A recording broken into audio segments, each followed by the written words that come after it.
Paithak jora koroi morao CPM party ni adong bujak nai ni nogo thangai naikha hapang phatar bodol ni oja tai CPM hase tangphang Jitendra Chaudhary tai agini mantri Manik Diano khoboi joja adong rok borok BJP ni khemrang rokno sejakha o party bongbai tai hapang no এসছি এই করইমোড়া গত 17 তারিখে আমাদের একটা কর্মসূচি ছিল party অফিসে।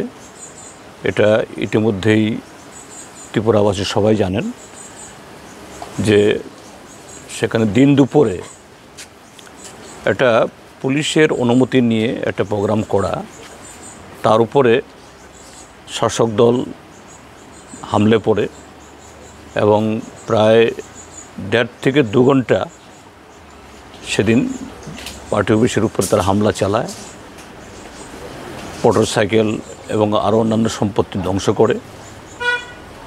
সেখানে আমাদের লোকজন একটু বেশি ছিল বলে সেদিন পার্টি অফিসের ভেতরে ঢুকতে পারেনি, কিন্তু বাইরে থেকে যতটুকু ক্ষতি করা যায় সেদিন করেছে। সেই ঘটনার পর তারা এখানে এই করইমোড়াতে এখান থেকে আমাদের পার্টি অফিস খুব বেশি দূরে নয়, দল বেঁধে এসে প্রায় 1 ঘন্টা ধরে এই বাড়ির সবটা লুটপাট করে। এই পরিবারে একটা ছেলের বিয়ের সমস্ত আয়োজন চলছিল, তো স্বাভাবিকভাবে যে কোনো মধ্যবিত্ত পরিবারে যদি ছেলে বা মেয়ের বিয়ে হয় আমাদের সমাজে, সেখানে তারা নানা ধরনের আয়োজন করে, স্বর্ণালঙ্কার থেকে শুরু করে টাকা পয়সা কাপড় চোপড় অন্যান্য।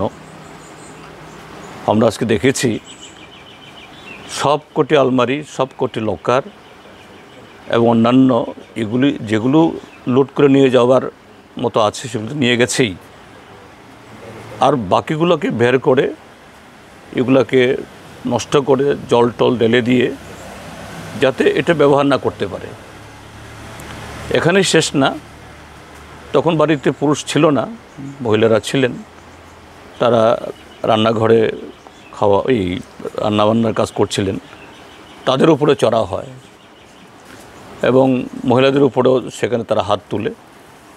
এই বাড়ির কয়েকজন অল্প বয়সী ছেলে ছিল যাদের সাথে এরা ঠিক এখনও রাজনীতিতে সচরাচর সেরকমভাবে যোগদান করার বয়সও তাদের হয়নি, হ্যাঁ, তারপরে তারা রক্ষিত হয়নি। এবং আজকে এখানে যা জানলাম, এখানকার প্রতিবেশীরা বলছেন তারা যখন আসে 2 দিক থেকে রাস্তা ব্লক করে দিয়ে যাতে কোনো পথচারী না আসতে পারে, নিরাপদে নির্বিঘ্নে তারা যাতে লুটটা করতে পারে, ধ্বংসটা করতে পারে, এটা করেছে। এটা ঠিকই যে ঘণ্টা ধরে যে তাণ্ডব চালিয়েছে আমরা দেখছি।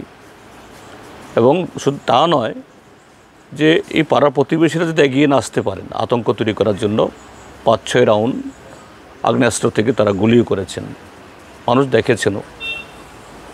তো এই হলো ত্রিপুরাজ্য আজকে বিকশিত ভারত, এবং সেই বিকশিত ভারতের মধ্যে ত্রিপুরা যে আরও কত এগিয়ে বিকশিত হচ্ছে তার চিত্র। আমাদের রাজ্যের মাননীয় মুখ্যমন্ত্রী প্রায় প্রতিদিন বলেন যশস্বী প্রধানমন্ত্রীর আশীর্বাদে, তার যে প্রত্যক্ষ সহযোগিতায় ত্রিপুরা সব ক্ষেত্রে এগিয়ে যাচ্ছে। কিন্তু সে এগিয়ে যাওয়ার চিত্র আমরা আমাদের এই রাজ্যের যোগাযোগ ব্যবস্থা, শিক্ষা ব্যবস্থা, স্বাস্থ্য ব্যবস্থা, আইন শৃঙ্খলার উন্নয়ন বা কর্মসংস্থানে তার কোনো প্রতিফলন আমরা দেখছি না। কিন্তু যেটা দেখছি যে এই বিকশিত ভারতের হলো যে আইন শৃঙ্খলার চরম অবনতি, একটা অরাজকতা,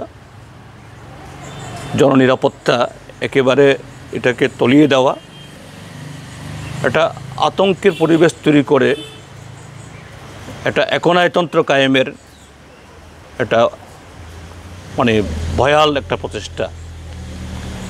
এবং তারই সাক্ষী নিয়ে এই যে এই বাড়িটা, এই বাড়ির মানুষ শুধু না, আমি শুধু এই বাড়ির মানুষ তারাই ক্ষতিগ্রস্ত বলবো না, হয়তো অর্থনৈতিক দিক থেকে প্রতিবেশীরা ক্ষতিগ্রস্ত না, কিন্তু মানসিক দিক থেকে অন্য দিক থেকে তারাও ক্ষতিগ্রস্ত। নিশ্চয়ই এখানকার মানুষ কেউ এই জাতীয় ঘটনাকে, এখানে বিজেপি দলের সমর্থক থাকতে পারেন,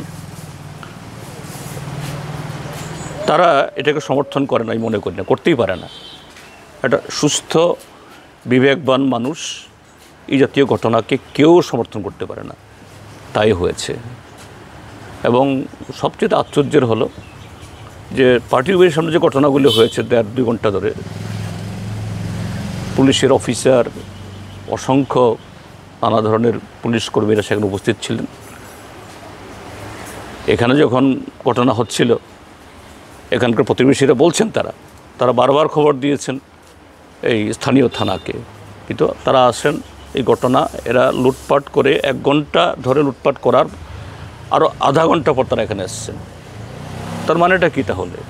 যে গোটা প্রশাসনের মদতে, গোটা প্রশাসনের তাদের যে কি বলে প্রশ্রয়ে এই ঘটনাগুলো হচ্ছে। তো আমরা আজকে এসেছি এখানে এটা দেখার জন্য, বলার জন্য সরকারের কাছে যে দ্রুত এই ঘটনার তদন্ত হোক, দোষীদের ধরার ব্যবস্থা করা হোক, আইন অনুযায়ী শাস্তির প্রদান করা হোক, তার সাথে ভবিষ্যতে যাতে এরকম কোনো ঘটনা না ঘটে, শুধু সিপিআইএমের সমর্থক না, কারোর উপরে আইনের শাসন যাতে ত্রিপুরা যে ফিরে আসে এই ব্যবস্থা করুন। আমি গতকালও ডিজিকে বলেছি যে আপনি দেখুন বিশালগড়ে যে ঘটনা হয়েছে, এই সোশ্যাল মিডিয়াগুলোতে তার ছবি আছে। এই নয় সংখ্যায় তারা খুব বেশি, আর আপনার পুলিশ বাহিনী যারা সেখানে মোতায়েন ছিলেন সংখ্যা কম। এই নয় তো এখান থেকে থানা খুব বেশি দূরে না। তিনি বলেছেন স্যার আমি দেখব, দেখা যাক। আজকে এই ঘটনার পরে আবার বলবো, আপনাদের মাধ্যমে বলছি, শুধু প্রশাসনকে না, সরকারকে না, সারা ত্রিপুরার যে মানুষকে যে মুখ খুলুন, প্রতিবাদ করুন। আজকে এখানে আমাদের এই কমরেড কী নাম জানি, মোশাররফ হোসেনের উপরে হয়েছে, কালকে অন্য মোশাররফের উপরে হবে যদি এটাকে বন্ধ না করা যায়।